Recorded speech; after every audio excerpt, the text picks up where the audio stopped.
Yo, yo, yo, what is it? You already know what it is, man. This is your man, Levon, and this is Levon Says. Welcome back to my channel. Today is Testify Tuesday, you dig? And we're going to get into Testify Tuesday today, break it down what having a Moses moment is. Have you ever had a Moses moment? If you have, please leave in the comments down below what your Moses moment is. We're going to get into that on this Testify Tuesday, you dig? Remember that moment as a kid when you was told to do something and you didn't do it the way you was told? You know, you didn't do it exactly the way you was told. And then you got in trouble for it because you didn't do it the exact way you was told. You know what I'm saying? You did it the way you wanted to with an attitude and all that. Remember you got in trouble for that? And then when you got in trouble, you feel like, well, dang, you know, I didn't even really do all that much or like the punishment way far exceeded, you know, the crime that you committed. Y'all remember those days? In times like these, I like to call these Moses moments.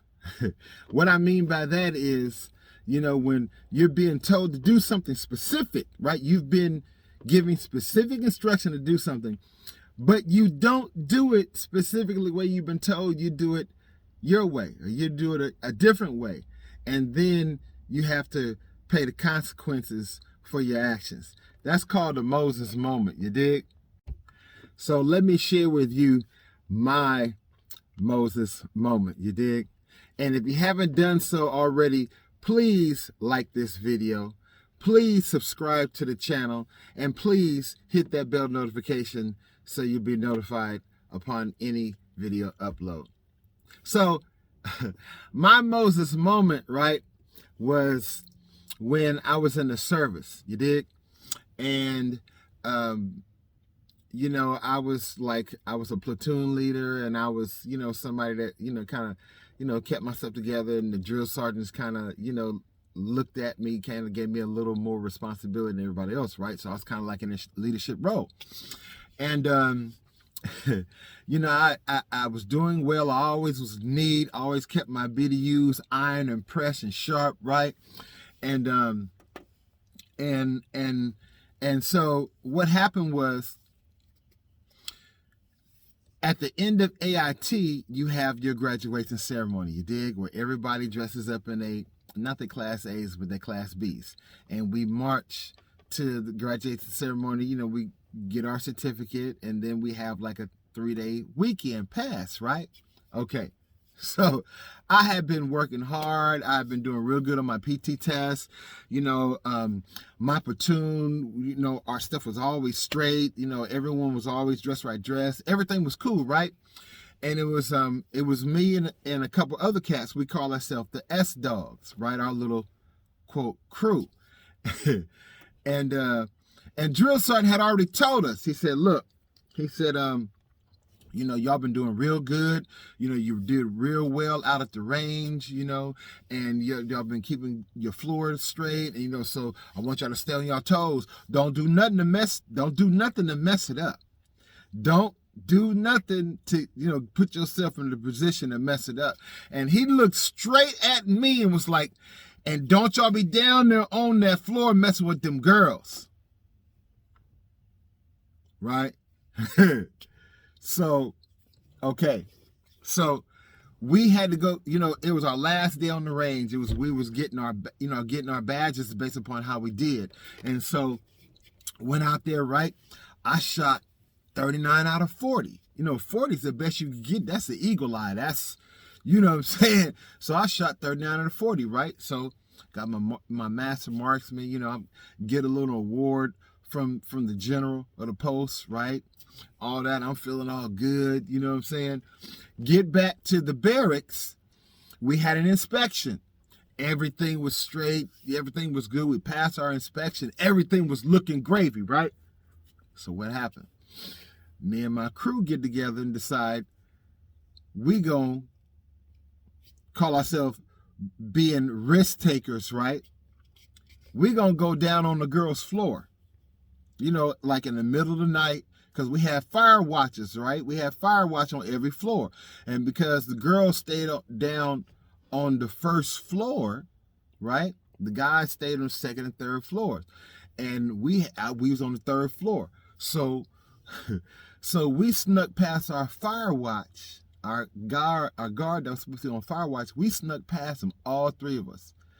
Snuck down the stairwell past the second floor to the first floor where the girls was at. And of course, there was a fire watch guard, and we was trying to sweet talk and try to be cool. Because wasn't trying to see her. We was trying to go see other people in the rooms and all that. So what we do? So we got past fire guard, we got down there.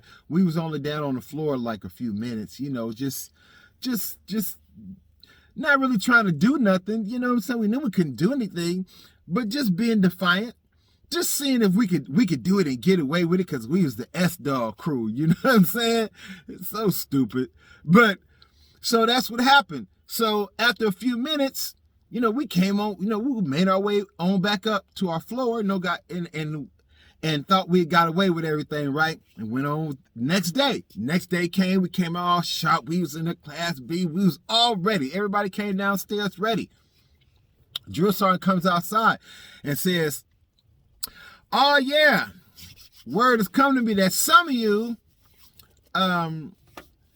thought y'all could get away with some things," and he went through this whole speech, and everybody's looking around like, oh, and me and my couple partners, we are sweating because we know he got to be talking about us. We thinking, oh, this girl done ratted on us. She done went and told because she was jealous because wasn't nobody trying to holler at her, and so we was making all these excuses in our minds, right? But so what happened was, after breakfast, morning chow, we came back, and everyone was, getting out of their BDUs and getting on their Class Bs and getting ready to go to graduate. Drill sergeant calls us downstairs in the office. We knew something was up right then. He says, I don't know who says it. He says, but word came down that y'all thought y'all was going to take a little trip last night. Y'all was going to take a little trip. So y'all was going to go, far away. And we looking at him like, what is he smoking? We ain't went nowhere. We ain't left out the building. Drill sergeant, what are you talking about? Hey, not putting two and two together, right? That one of the fire guards and came and told him that we was down on the floor and all that. So we like, we ain't left the building. Drill sergeant, what are you talking about? We looking at each other like, what is he smoking? He tripping. So then he's like, well, I wouldn't told no names. I wouldn't given no names, but I know y'all was down on the floor. And so I'm not even going to argue with you. Look here, this is what we're going to do. I need y'all to go upstairs and get in y'all BDUs, get in y'all, make sure y'all have your gear ready. Then I need you to go to the armory and get your weapons. Now, he still ain't told us what for, right? He said, I need y'all to go do that. I need you to go do that ASAP. When you get your weapons, I need you to come back and report to my office. We like, what the heck is going on, right? So we go change, right? We get in our clothes and our boots, and we go over to the armory and sign out our weapons and all that kind of stuff. He has us get our LBE and our helmets on with our weapons. We show up at his office. He said, come with me. Got a project for y'all. We're like, but we got to get ready to go. He said, oh, y'all thought y'all was going to graduation? No, sir. No, y'all won't be going to graduation. Because I distinctly remember telling you guys, especially you, he looked right at me, especially you, to stay off that girl's floor. Don't do nothing to jeopardize you going to graduation. Did I not? All I could do is drop my head. Yes, drill sergeant. Okay, so check this out. Y'all won't be participating in graduation. What y'all gonna be doing is y'all gonna be out in front of my building, in front of the parking area where we park our cars, and you're gonna be painting rocks. That's what y'all gonna be doing. You talk about embarrassed, bro. Man, these are my peers. These are people that I'm the platoon leader. I'm the squad leader, right? I'm out here with my weapon, mind you, and my helmet and my LBE in full gear with a paintbrush and some paint, painting rocks. I was so humiliated. I'm gonna tell you, I was more humiliated not at the fact that my peers saw me out there painting rocks, and I was supposed to be someone in a position of authority, power, and obviously I got caught doing some stuff I wasn't supposed to be doing, and this was my punishment. But even worse than them seeing me out there painting rocks, it hurt more that I couldn't participate in what I had worked so hard and went through so much to do and get. I couldn't participate. It was like I could see my whole platoon marching down the road to the point where I couldn't see them no more, and knew that they were enjoying and reaping the benefits of what I should have been a part of. But because of my decision not to be obedient, I didn't get a chance to take part. I watched everyone else go, but I couldn't go. That was my Moses moment. You dig? Listen, leave in the comments down below what your Moses moment is on this Testify Tuesday, you dig? Because this is Testify Tuesday.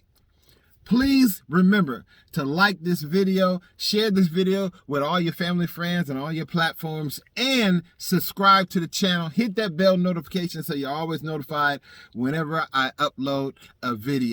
So, in the book of Numbers, I think it's chapter 20, like around verse 8 to 10, God commanded Moses and Aaron to speak to the rock, right?